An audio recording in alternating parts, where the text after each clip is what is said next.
criação racional de abelhas nativas, aquela sem ferrão, é hoje uma atividade crescente em Santa Catarina. Além de gerar renda ao produtor, é importante destacar o valor que essas abelhas têm na natureza.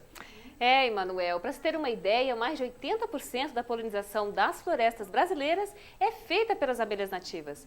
Daí a importância desse inseto na perpetuação da maioria das espécies vegetais. No programa passado, nós mostramos as características e como fazer a coleta de enxames. Hoje você aprende a fazer a multiplicação de famílias e como extrair o mel. O trabalho é tão delicado que o produtor chega até mesmo a usar seringa para coletar o mel. Acompanhe esse interessante processo. Falar das abelhas nativas é falar de um mundo curioso. No Brasil são mais de 300 espécies, divididas em duas grandes tribos. A curiosidade já começa na entrada da colmeia. As abelhas Trigonine, que é uma das tribos, constrói um pito de cera para acesso ao interior da colmeia.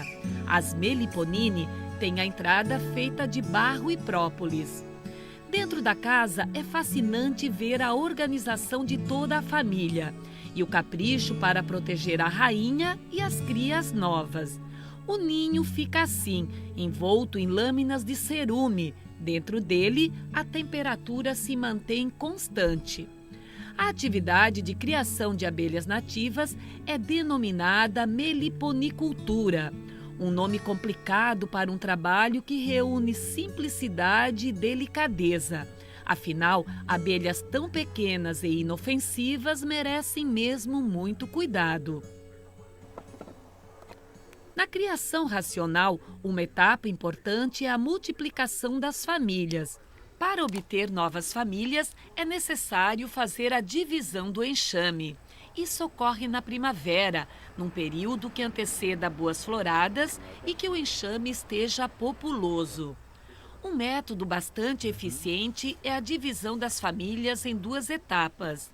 Na primeira, os discos de cria são separados por um anel de 3 a 5 centímetros de altura, mas eles permanecem junto com a caixa-mãe.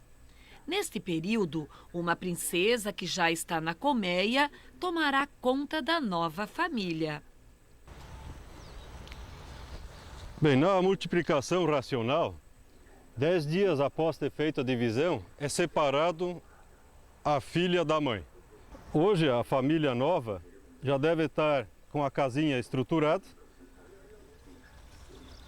a casinha organizada já, com proteção contra o frio. Então agora vai ser separada da mãe e vai formar uma nova família. É importante que em cima do fundo se coloque cera para vedar a possível passagem ou entrada de furídeos, que é uma praga muito importante na meliponicultura. É colocado a tampa também com cera de nativas para vedar a passagem, a possível passagem de inimigos como furídeos e formigas. A caixa-mãe é fechada. O plástico serve para não propolizar o fundo da tampa.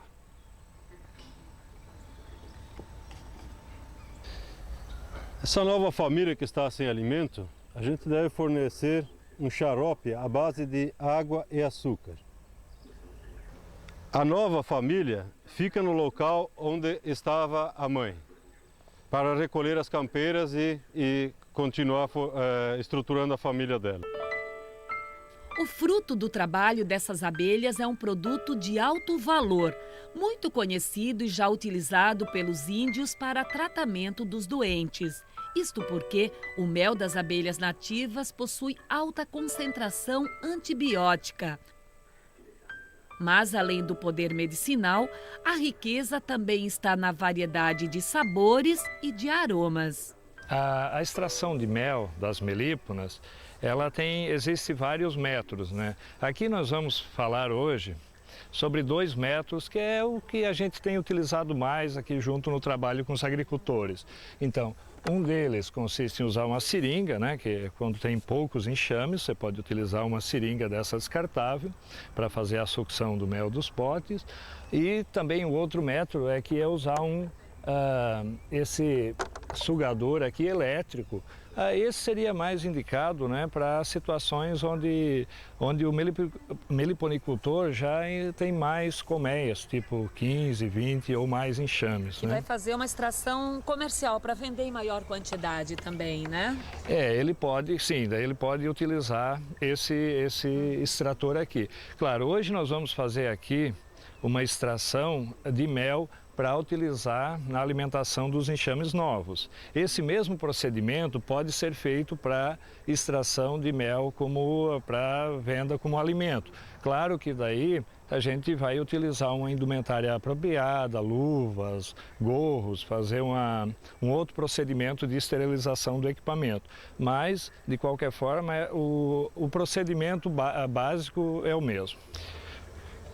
Bom, aqui esse é um enxame de mandaçaia, então o que nós vamos fazer aqui é extrair o mel que está nesses potes, né, que são uma espécie de copos feitos de cera e aqui dentro as abelhas depositam, né, o mel.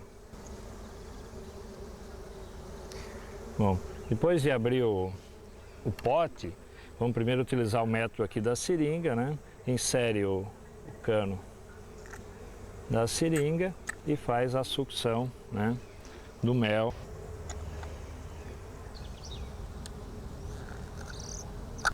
Outro método para a extração de mel é usar o aspirador elétrico aqui. Então, a gente liga o aparelho e também insere esse cano aqui e ele vai fazer a sucção do mel aqui dos copos.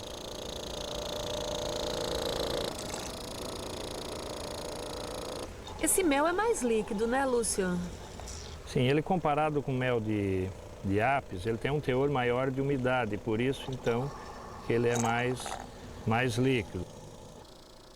Como a umidade dele ser acima de 30%, então ele depois de colhido, ele fermenta naturalmente. Então para isso precisa ser ou conservado em ambiente refrigerado ou se não pasteurizado ou até mesmo deixar ele fermentar, que depois ele estabiliza, né, e permanecendo a maior parte das qualidades dele in natura. E a produtividade de uma caixa como esta aqui, como é que fica? Bom, as melíponas, como nós vimos, tem várias espécies, então entre as espécies tem uma variação também de produtividade.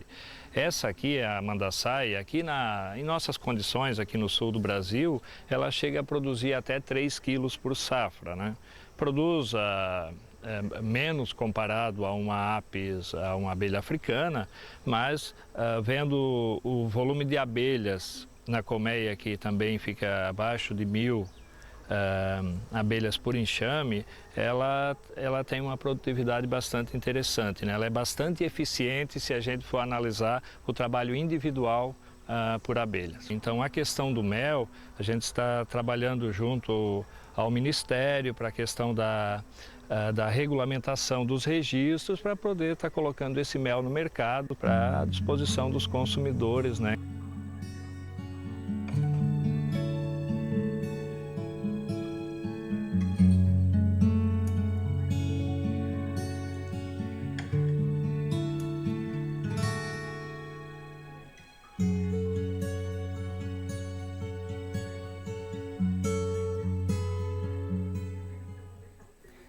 Bom, a primeira parte dessa série especial sobre meliponicultura teve uma grande repercussão entre produtores, técnicos e associações ligadas ao segmento.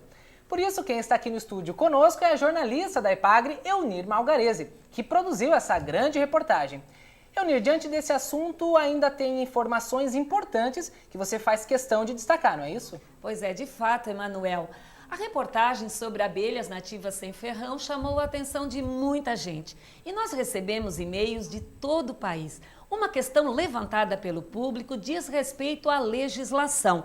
Na opinião dos produtores, a lei ainda é falha e restrita. Isso porque, ao mesmo tempo que ela promove a atividade, ela também impede o desenvolvimento pleno da criação dessas abelhinhas. Aliás, abelhas que são tão importantes ao meio ambiente e como fonte de renda para a agricultura familiar. Bom, Ionire, mas esse assunto é amplo e polêmico. Por isso é preciso dar atenção especial ouvindo todos os lados da história. E é isso que a equipe do SC Agricultura vai fazer, não é mesmo? É isso mesmo, Isabela. Já na próxima semana, durante o encontro de apicultores, nós vamos debater esse assunto com grandes especialistas da área. Então, não dá para perder, não?